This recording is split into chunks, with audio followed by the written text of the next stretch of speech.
All right, so section 3 of chapter 9, the balance sheet. So the balance sheet is a reflection of the accounting equation.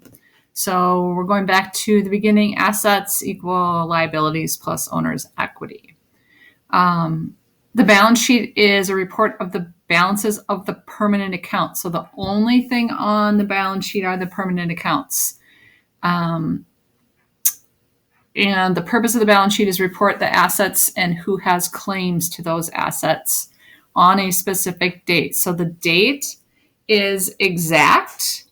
It's the date of the end of the month. The balance sheet, sometimes people say, is a snapshot of the business at a specific point in time. So it's a specific date. It is not for a time period. Let's see. So the balance sheet shows us what we own, what we owe, and what we are worth. Some people call this a statement of financial position. It is another statement that, according to GAAP, you know that the balance sheet are the assets, the liabilities, and the capital.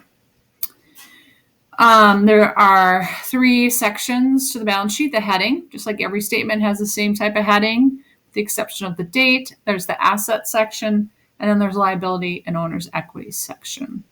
The heading is going to say who, what, and when. Again, unlike the income statement, it's not a period of time. It's a specific point in time. So here we have the balance sheet. Here we have the income statement, the worksheet, the statement of change.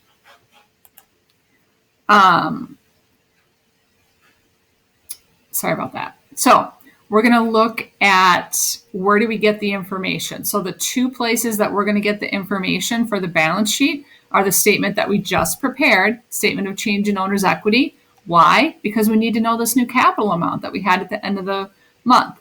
And then we're also going to get the account information up here, okay, of our permanent accounts, not withdrawals. Withdrawals is not a permanent account. Withdrawals is found on the statement of change in owner's equity. Sorry about that. Okay, so here's how the balance sheet's going to look. Who, what, and when. We're going to start with assets kind of centered in our top portion over here. And then we're going to list all of our assets. Okay, we know that we're going to have many assets, so all of these amounts are going to go into the subtotal column. We're going to draw a line. We're going to indent and write total assets, and then we're going to do a formula and add these up. Okay, and draw a double line, because we're trying to get the assets equal to the liabilities plus owner's equity. Next, we're going to center the word liabilities, and we're going to come up here and we're going to find our liabilities, and there's 2 of them. So we're going to write both of those down. It's going to be a subtotal, and then we're going to indent and we're going to write total liabilities. And right here, we're going to create a formula of these 2 numbers. We're then going to write the word owner's equity. We're going to take our capital, and we're not going to take the capital amount from the worksheet because that's not valid anymore. We're going to come down here and take this new capital that we found on the statement of change. That's the whole purpose of this statement, is to figure out what the capital is. Then we need that amount. If we don't have that amount, they're never going to balance. So we write the capital amount from the statement, and then we indent and we say total liabilities plus owner's equity. And we add these 2 together, the total liabilities and the capital.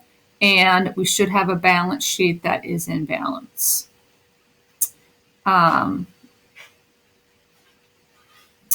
Just coming down here to see, okay, so really important, just like I've said, that you need to take that capital amount from the balance sheet. One really common problem, your balance sheet doesn't balance. You're going to say that to me. I'm going to say, where did you get your capital from? Did you take it from the worksheet, or did you take it from the statement of change? So that's generally the most common mistake. Like, why did we do that whole statement of change if we're not going to use it for the balance sheet? Real quick, a statement of cash flow. They just talk about it real quickly, but we don't do any of these statements. So the statement of cash flow summarizes what's going on with your cash in your business, because it's easy to lose cash. It's easy for employees to take cash. So the amount of cash that the business took in, the sources of cash, what they might have been, the amount of cash that we paid out, and how did we use cash. So that's just a little bit of information that goes on to the statement of cash flow. Then we go into this enormous section on ratios. And ratios are important. Ratio analysis is like determining and comparing numbers. And it could be how financially strong you are, activity, how well we're paying our debts off, how well our debtors are paying us. And so I don't think it's a huge thing for you to be able to have to memorize all these. The one that I want to focus on, we focus on it in DECA is return on sales. So return on sales is an awesome ratio that tells us the portion of every sales dollar that is profit. And so this is the one ratio that I want you to know. And so its formula is the net income over sales or revenue.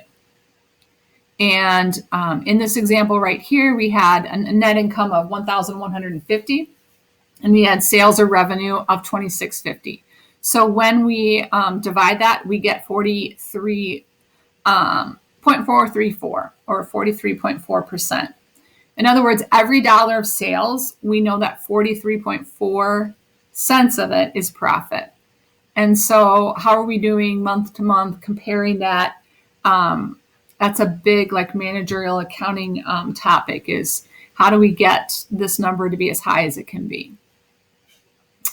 So that's the last thing that I want to talk about for these ratios and the balance sheet for this chapter.